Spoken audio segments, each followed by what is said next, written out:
Ukiangalia system sasa hivi, Muislamu yoyote anapofanya makosa na pengine kuwekwa katika mtandao wa kijamii baada ya kufanya makosa fulani, pengine utasikia kama mfano kosa ambalo nililitaja hapo mwanzo la incitement, pengine mtu amenyang'anywa nyumba yake, pengine kesi ya ujambazi ama jambo lolote ambalo linafanyika, na upate pengine anayefanya jambo hili ni Muislamu, mara nyingi utaona katika comments ambazo zinawekwa katika tukio kama lile, ni kwamba huyu amemdhulumu mwingine, lakini hali nguruwe, lakini hanywi pombe, lakini hafanyi hivi.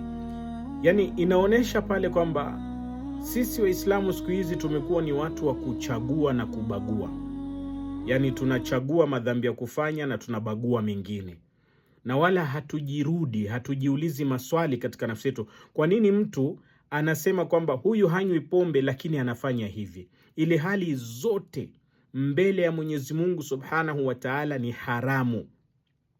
Kunywa pombe ni haramu, incitement ili watu waumie, waweze kupigwa, waweze kufanyiwa kitu kibaya ni haramu.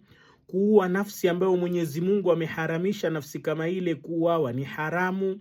Shirki ni haramu, uchawi ni haramu, kula riba ni haramu, kumdhulumu mtu haki yake ni haramu, kumnyanyasa mwenzako ni haramu, kumnyima mtu opportunity eti kwa sababu yeye si wa kabila lako ama rangi yako ukawa umepata cheo wewe, badala ya kuwapa watu wanaostahiki nafasi ya kufanya kazi, wewe umekwenda kuwapa watu wako ukiona kwamba wengine hawafai, ni haramu. Yani kila kinachomuudhi Mwenyezi Mungu Subhanahu wa Ta'ala ni haramu.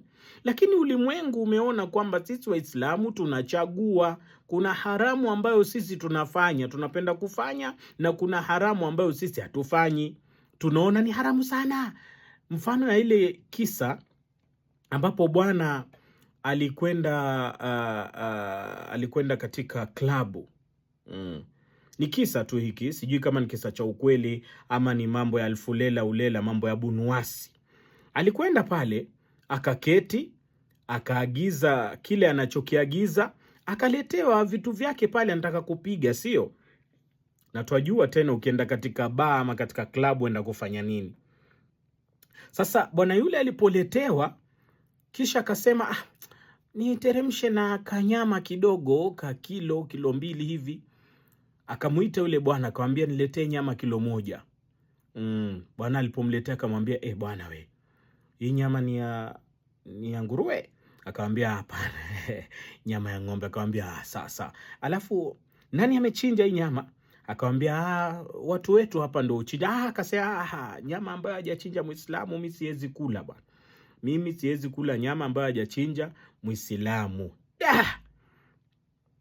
Alafu hii unayokunywa hii umekwenda kukunywa pale katika bar ama klabu hiyo, hii sasa ni nini? Hii ni pombe. Na Mwenyezi Mungu Subhanahu wa Ta'ala amesema innamal khamru wal maisir wal ansab wal azlamu rijsun min amali shaitan. Hizi ni filth, ni uchafu katika amali za shaitani.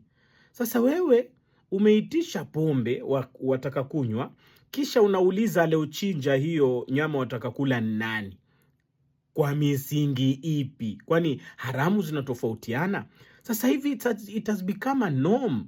Waislamu tunafanya mambo tunavyotaka tu. Wewe umechagua haramu ambayo unaipenda, ni mzinifu, unataka kuzini na wake za watu na watoto za watu, lakini pombe unasema haramu sana hiyo, mimi siwezi kunywa. Lakini aliochinja mnyama pale unasema mimi kama si Muislamu amechinja, hapana. Kwani inakuwaje? Waislamu lazima tujiangalie, tujiulize maswali, lazima tujirudi nafsi zetu, lazima tuangalie Mwenyezi Mungu amekataza, basi ndio hivyo. Lakini si kuchagua. Leo tunachekwa hapa nje, wanaogonga watu lands zao, ukienda mitaa fulani unapata majina ni ya Kiislamu. Wanaofanya nepotism katika kazi Waislamu. Alafu katika kunywa pombe na sijui kuangalia nani amechinja ndio tunakuwa Waislamu sana? Hapana bwana, let's not be that way.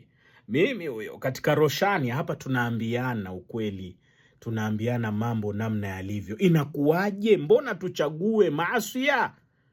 Sema nami katika 0727444454. Hii ni Roshani.